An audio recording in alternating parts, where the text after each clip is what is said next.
Bienvenue dans votre revue de presse. Chaque semaine, l'Afrique avance avec ses défis, ses espoirs et ses réussites. Commençons notre voyage au cœur de l'actualité par le Bénin. Présidentielle 2026 au Bénin, la participation des démocrates désormais compromise malgré la désignation de leur duo. Selon Afrique.com, dans la nuit du 13 au 14 octobre 2025, après des heures de tractation, d'incertitude et de contretemps, le parti d'opposition Les Démocrates, LD, a officialisé sa candidature à la présidentielle de 2026. Les délégués ont finalement désigné Maître Renaud Agbojo comme candidat à la présidence et Jude Lodjou comme colistier pour le poste de vice-président. APA News rapporte d'ailleurs que le parti d'opposition Les Démocrates a déposé mardi au siège de la Sénat le dossier de candidature de Maître Renaud Agbojo pour la présidentielle d'avril 2026, marquant une étape clé de sa campagne. Cependant, si on en croit Matin Libre, au parti Les Démocrates, l'affaire de parrainage prend une autre tournure. À travers une lettre du député Éric Ondété,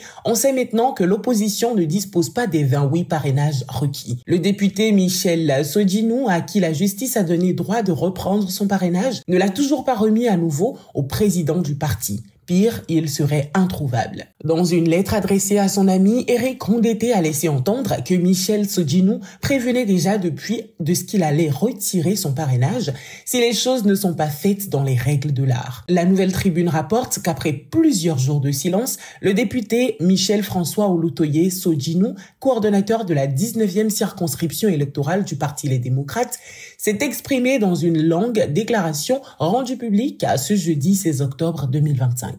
Michel Sodjinou, député du Parti Les Démocrates, dit prendre la parole par devoir envers l'histoire pour dénoncer ce qu'il décrit comme une dérive autoritaire et opaque au sein de sa formation politique. Selon lui, depuis le congrès de Parakou en 2023, le parti fonctionne sous l'emprise d'un cercle restreint qui prend les décisions sans concertation ni transparence, trahissant les valeurs d'ouverture et de justice à l'origine du mouvement. Il évoque des discours régionalistes et des pratiques d'exclusion rappelant les tensions jadis observées au sein des FCBE sous Boniaï. Concernant la présidentielle de 2026, Sodjinou dénonce un processus verrouillé de désignation du candidat, affirmant que le choix de Renaud Agbojo serait déjà acté. Il critique aussi la signature à blanc imposée aux députés pour les parrainages, qu'il assimile à une atteinte à la démocratie interne. Tout en refusant de cautionner ce processus, il affirme rester fidèle au parti et appelle à une refondation démocratique basée sur le dialogue et le respect mutuel. Il invite enfin la jeunesse à garder espoir et à défendre les valeurs de vérité et de justice. APA News informe cependant que la Sénat béninoise a publié mercredi la liste provisoire des 5 duos candidats à la présidentielle du 12 avril 2026, dont Romuald Wadani pour la mouvance au pouvoir et Vignile Agbojo pour l'opposition. La Commission électorale nationale autonome a rendu publique mercredi cette liste officielle des 5 duos de candidats. Le duo composé de Kossim Boueke Romuald Wadani, expert comptable, et de Mariam Chabi Talata, inspecteur des enseignements secondaire, représente la mouvance présidentielle. Le parti d'opposition Les Démocrates présente le tandem formé de Vignile Renaud Léandre Ndoufou Agbojo, avocat, et de Jude Bonaventure Lodjou, juriste.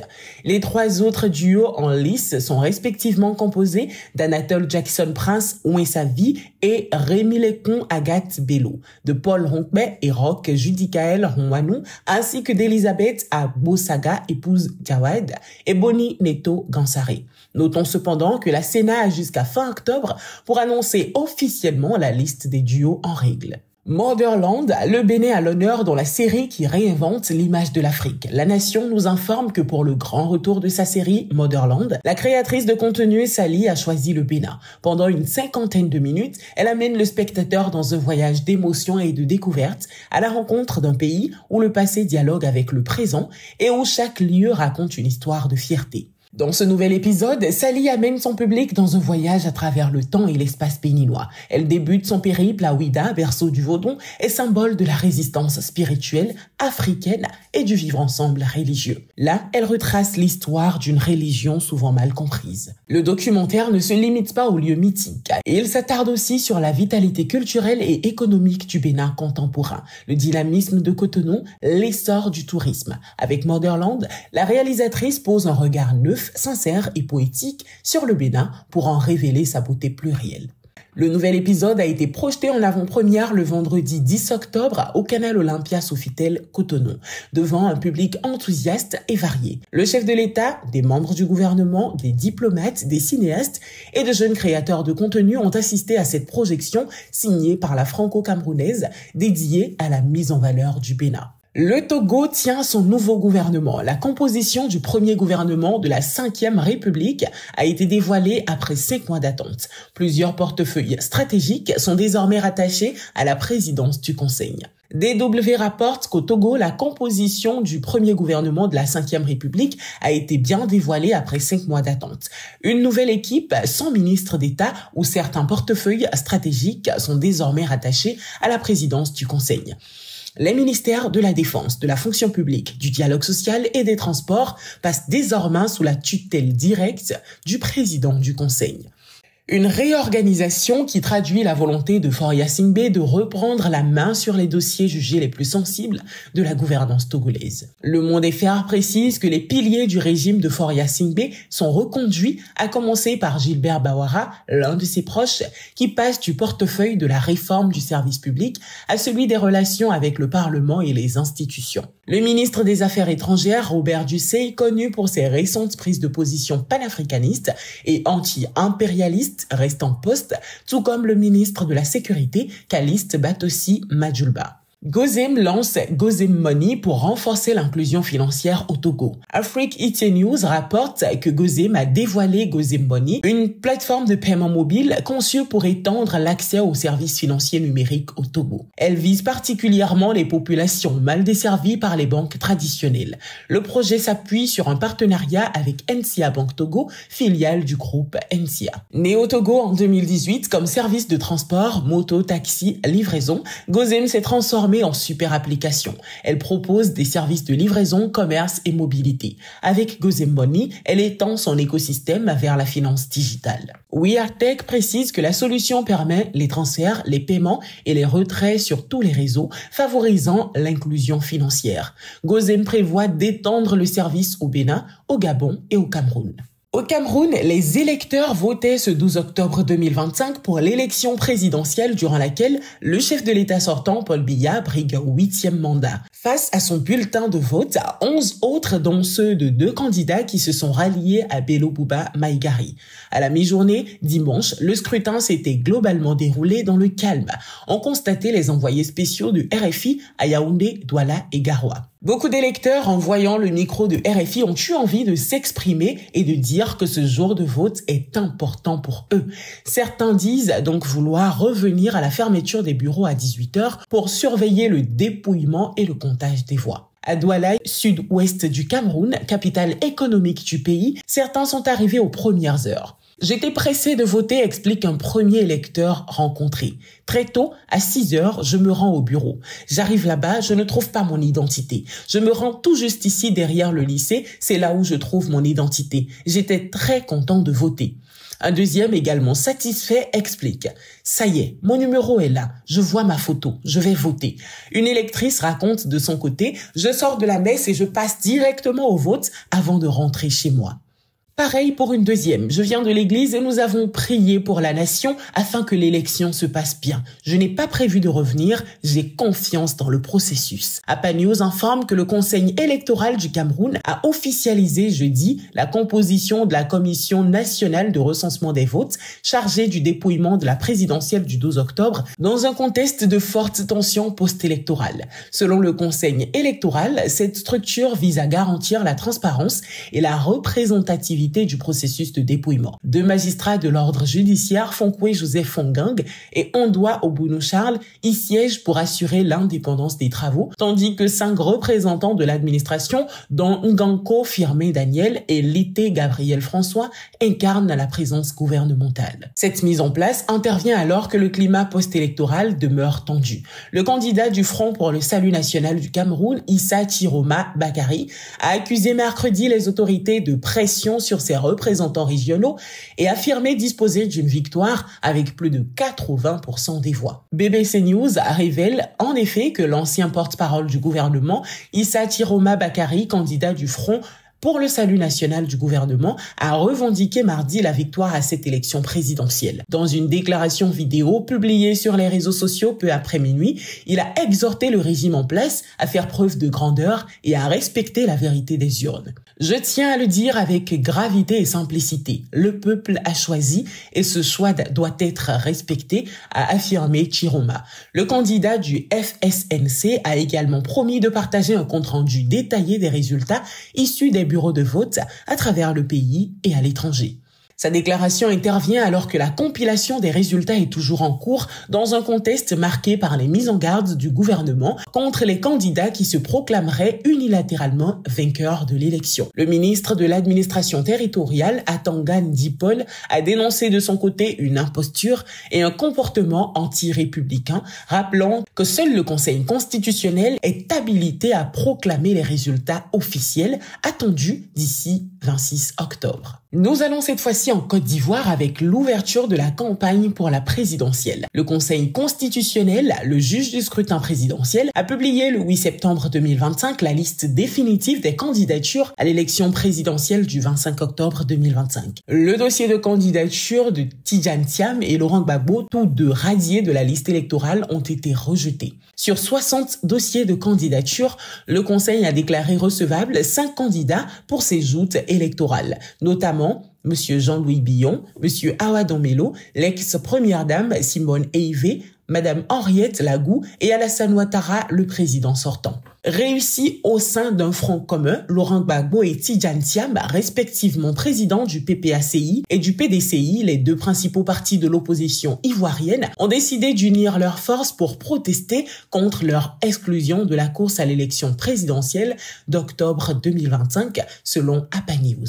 Toujours en Côte d'Ivoire, le Parti des peuples africains Côte d'Ivoire, PPACI, a tenu à préciser dans un communiqué publié jeudi le sens de l'appel lancé par Damana Picasse, cadre du parti, invitant les militants à intensifier la mobilisation contre un éventuel 4e mandat du président Alassane Ouattara. Benin Web TV rapporte que l'ancien secrétaire général du PPACI avait diffusé une déclaration sur les réseaux sociaux exhortant les militants et leurs alliés du Front commun à entrer dans la phase décisive du combat contre ce qu'il qualifie de mandat anticonstitutionnel. Il appelait les Ivoiriens à occuper pacifiquement les rues à Abidjan comme dans les principales villes du pays. Face aux multiples interprétations suscitées par ces propos, le président exécutif du PPACI, Sébastien Dano-Djedje, a apporté des clarifications. Le message du camarade Damana Picasse s'inscrit dans un cadre strictement pacifique et légal. Souligne le communiqué qui évoque une mobilisation citoyenne pour la défense de la démocratie et des libertés fondamentales. Le parti rejette toute lecture assimilant cet appel à une incitation à la violence ou à la désobéissance civile. Fidèle à la vision du président Laurent Gbagbo, le PPACI réaffirme son attachement à la paix, à la justice, au respect des institutions et à la réconciliation nationale, précise le texte signé par le président exécutif. Pendant ce temps, la campagne électorale a démarré et le Monde FR informe que les militants du parti de l'opposant ivoirien Charles Blé Goudé, figure du régime de Laurent Gbagbo dans les années 2000, ont décidé samedi 4 octobre de soutenir la candidature de l'ex-première dame Simone Eivé Gbagbo à l'élection présidentielle du 25 octobre. Alassane Ouattara lance également sa campagne électorale. DW informe que samedi, le candidat Ouattara était à Daloa dans le centre-ouest du pays où il a lancé sa campagne. L'une des promesses de campagne du candidat président Alassane Ouattara à Daloa, c'est la construction d'une autoroute qui devrait relier Yamoussoukro, la capitale politique, à Daloa. Une distance longue d'environ 140 km. Le président candidat reconnaît que Daloa n'a pas bénéficié d'infrastructures à la hauteur des richesses de la région.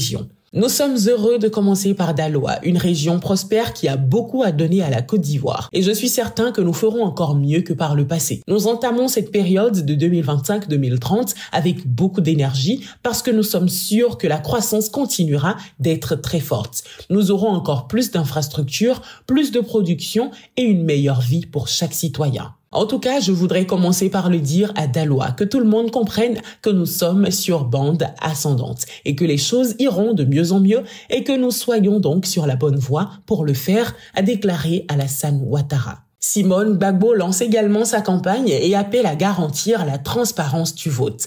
Africa Radio rapporte que depuis Boisflé, samedi 11 octobre, Simone Eive Gbagbo a lancé sa campagne pour la présidentielle du 25 octobre 2025. La candidate du MGC appelle ses partisans à une mobilisation totale pour un scrutin transparent et juste. Dans une ambiance festive, Simone Gbagbo a plaidé pour une mobilisation de maison à maison et appelé à renverser la situation pour instaurer une véritable alternance. Nous restons toujours en Côte d'Ivoire où Air Côte d'Ivoire a opéré son premier vol long courrier Abidjan-Paris et vise l'international.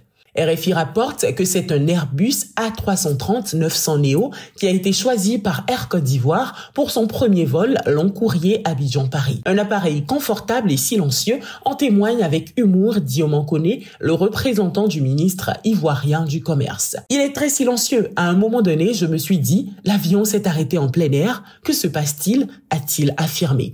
Africa Radio précise les propos de Laurent Loukou, directeur général d'Air Côte d'Ivoire, à son micro. Nous voulons que la Côte d'Ivoire et la région puissent avoir une compagnie digne des grands noms de l'aérien. Nous ne voulons plus être la petite compagnie qui reste en Afrique à couvrir 2-3 millions de passagers avec 50 autres compagnies. Nous voulons être la porte d'entrée et de sortie de l'Afrique de l'Ouest et du centre vers l'international. Coupe du Monde 2026, Hermès Faé dans l'histoire de la Côte d'Ivoire. On apprend par OneFootball qu'après avoir permis à la Côte d'Ivoire de remporter la CAN 2023 disputée sur ses terres, Hermès Faé a qualifié les éléphants à la phase finale de la Coupe du Monde 2026 pour la 4e fois de leur histoire après 2006, 2010 et 2014. Après son succès contre le Kenya 3-0 lors de la dernière journée des éliminatoires de la Coupe du Monde, la Côte d'Ivoire s'est assurée de la première place de la poule F devant le Gabon, se qualifiant ainsi en phase finale. Hermès Faé est ainsi devenu le premier sélectionneur local à qualifier le pays à la grande messe. Nous poursuivons cette revue de presse avec le Burkina Faso. Selon BBC News, lors d'une conférence de presse tenue mardi à Ouagadougou, le ministre burkinabé de la Sécurité, Mahamadou Sana, a révélé l'arrestation de 8 membres de International Go Safety, organisation, une ONG internationale qui s'active au Burkina Faso depuis 2019. L'ONG, dont le siège se trouve à La Haye, Hollande, est accusée d'espionnage et de subversion au profit de puissances étrangères. 8 membres de l'ONG, dont 4 étrangers, ont été arrêtés. Ils sont accusés en effet d'avoir collecté et transmis des informations sensibles à des puissances étrangères. DW précise les personnes arrêtées. Il s'agit en l'occurrence du directeur pays de l'ONG de nationalité française, d'autres responsables de l'ONG parmi lesquels la directrice adjointe, une franco-sénégalaise, le directeur global des programmes de nationalité tchèque, un travailleur malien et 4 membres du personnel de nationalité burkinabé. Yahoo Actualité rapporte que le ministre burkinabé a annoncé ces arrestations et expliqué que malgré la suspension le 31 juillet des activités de l'ONG, certains de ses employés ont continué de mener des activités telles que des collectes d'informations à caractère militaire. Les investigations ont révélé qu'Inzo, avec l'aide de certains de nos compatriotes, parvenait à recenser soigneusement les itinéraires, les mouvements et la composition des convois militaires et de ravitaillement des villes. Elle répertoriait systématiquement les moyens militaires déployés pour sécuriser un convoi donné. L'ONG dénombrait le nombre de victimes après une attaque. Dans ces actions illicites, Inzo parvenait à s'informer sur le mouvement des terroristes dans certaines localités, puis dénombrait et photographiait les victimes après le passage des terroristes dans ces localités. De son côté, Inzo rejette fermement ces accusations, affirmant que ces informations ne sont pas confidentielles, mais destinées à protéger les travailleurs humanitaires dans un contexte sécuritaire instable. L'organisation présente au Burkina Faso depuis 2019 appelle au dialogue et à la libération de ses employés détenus. Nous restons au Burkina Faso avec le Burkina Faso qui affirme avoir refusé d'accueillir les expulsés de Donald Trump. Jeune Afrique informe que le ministre des Affaires étrangères burkinabé, Karamoko Jean-Marie Traoré, a affirmé que son pays avait refusé la proposition américaine. L'expulsion de personnes vers des pays tiers est l'une des mesures phares du président américain Donald Trump depuis son retour à la Maison-Blanche. Le Burkina Faso a affirmé le 9 octobre avoir refusé d'accueillir des personnes expulsées des États-Unis. En Afrique, les Swatini, le Ghana, le Rwanda et le Soudan du Sud ont accepté ces derniers mois des personnes expulsées par les États-Unis. TRT Africa précise que quelques heures plus tôt, l'ambassade des États-Unis à Ouagadougou avait annoncé la suspension des services réguliers pour la plupart des visas destinés aux résidents du Burkina Faso. Désormais, les citoyens burkinabés devront se rendre à Lomé, la capitale du Togo voisin, pour leur démarche consulaire. Est-ce une manière de faire pression sur nous? Est-ce du chantage? Quoi qu'il en soit, le Burkina Faso est un pays de dignité, une destination et non un lieu d'expulsion, a ajouté Karamoko Jean-Marie Traoré.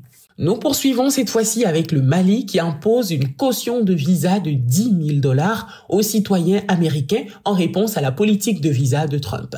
Selon Afrique-Mag, le Mali a introduit une nouvelle politique de visa exigeant que les citoyens américains déposent une caution pouvant aller jusqu'à $10 000 avant d'entrer dans le pays, en réponse directe à une mesure similaire appliquée par l'administration Trump contre les ressortissants maliens. La réponse du Mali fait suite à des mois d'échanges tendus entre les deux pays, bien que l'ambassade des États-Unis à Bamako ait déclaré que l'obligation visait à renforcer la sécurité des frontières américaines. Les responsables maliens l'ont perçu comme une atteinte à la réciprocité diplomatique et à la souveraineté. CNTV précise que la nouvelle réglementation s'appliquera aussi bien aux visas de tourisme qu'aux visas d'affaires, ce qui risque de compliquer la venue d'investisseurs américains dans les secteurs stratégiques du pays, notamment l'exploitation de l'or, du lithium et d'autres ressources minières qui ont récemment attiré l'intérêt des entreprises nord-américaines. Toujours au Mali, Bamada.net informe que pour bâtir des économies fortes et solidaires, le Mali, l'AES et l'UEMOA misent sur le consommé local. Une analyse du ministre Harouna Niang à l'occasion de l'anniversaire du mois dédié à cela depuis 2019, à savoir le mois d'octobre. Mali Info précise que le mois du consommé local institué par l'UEMOA en 2019 est devenu un rendez-vous majeur pour promouvoir les produits et services locaux. Malgré un engouement croissant et de nombreuses initiatives, les résultats restent limités. Les produits locaux peinent à s'imposer face à ceux importés en raison du manque de structuration des filières, de la faible normalisation et du coût élevé de production. Pour les pays de l'Alliance des États du Sahel, Mali, Burkina Faso et Niger, le consommé local constitue un levier de souveraineté économique et de résilience régionale. Le Mali, malgré un potentiel agricole important, près de 10 millions de tonnes de céréales produites en 2023-2024, continue d'importer massivement. Les bénéfices du consommé local sont considérables. Création d'emplois, réduction du chômage, développement industriel, préservation des devises et affirmation de l'identité culturelle. Les difficultés existantes peuvent être surmontées par des politiques volontaristes, imposition de quotas d'achat public, labellisation des produits, incitation fiscale et appui à la formation. En somme, consommer local est un acte patriotique et stratégique. En unissant leurs efforts, les citoyens, les entreprises et les États de l'UEMOA et de l'AES peuvent bâtir une économie plus forte, indépendante et durable, fondée sur la confiance en soi et la valorisation des richesses locales. Nous faisons un tour à Dakar au Sénégal. APS rapporte que le Salon de l'intelligence artificielle en Afrique est prévu les 25 et 26 novembre 2025 au Musée des civilisations noires sous le thème « L'intelligence artificielle et la souveraineté numérique, une ambition africaine pour un futur éthique, durable et compétitif ». Au programme des panels avec des thématiques sur l'éducation, la santé, le transport, l'industrie, la finance, l'innovation entre autres, a précisé la coordonnatrice générale de l'événement, Wedi Khan Ndiaye, lors d'un panel d'échange tenu en prélude à cet événement. Presse Afrique précise que le directeur exécutif de la coalition des organisations en synergie pour la défense de l'éducation publique, Cheikh Mbo, a appelé à ce que la réforme du curriculum scolaire intègre pleinement l'intelligence artificielle afin de préparer les élèves à en faire une véritable opportunité. Nous sommes à l'ère d'une certaine révolution numérique et le Sénégal ne devrait pas être présent avec plus de 3 millions de nos enfants qui sont soit sur Facebook, soit sur WhatsApp.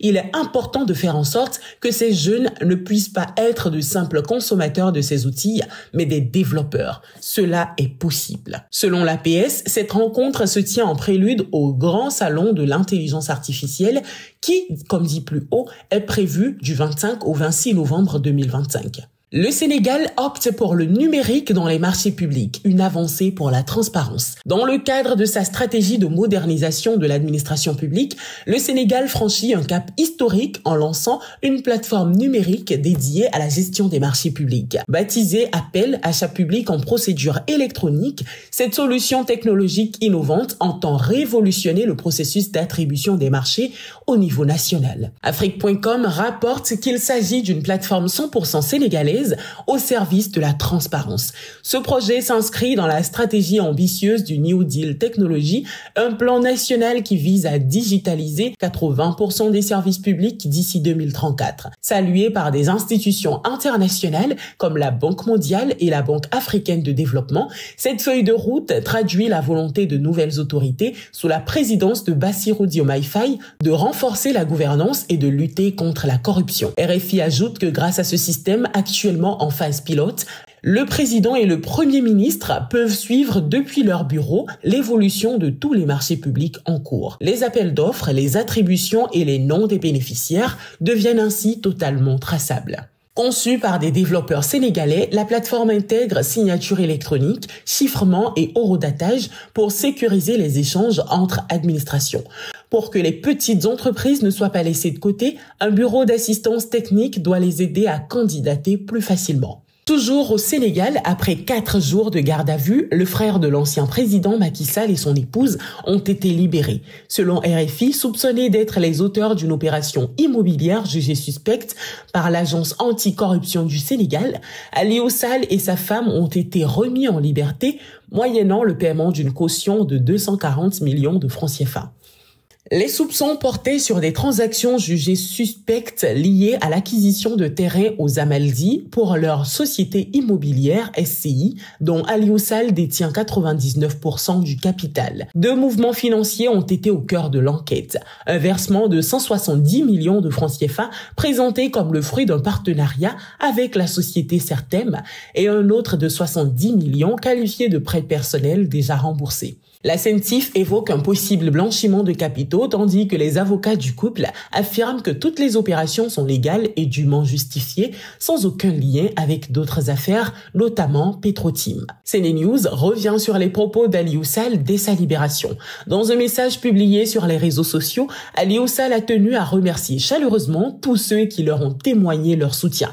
Nous ne trouvons pas les mots assez forts pour remercier tous ceux qui se sont mobilisés pour nous soutenir, a-t-il écrit, exprimant sa gratitude envers les populations de Guédiawaye, venues spécialement manifester devant les locaux de la DIC et du pôle judiciaire financier. Il a également salué les prières et marques de solidarité des grandes familles religieuses de Tivaouane, Touba, Mbour, Medina Baye, Medina Gounass, Ndiassane, de la famille omarienne, du Fouta et de la Noubaya en Mauritanie. Ainsi s'achève notre revue de presse de la semaine. Merci pour votre fidélité et votre écoute attentive. On se retrouve très bientôt pour une nouvelle plongée au cœur de l'actualité. Je suis Coralie Poyon, coach, journaliste et animatrice à Coaching TV. À la réalisation, Aurélie Atta, réalisatrice à Coaching TV.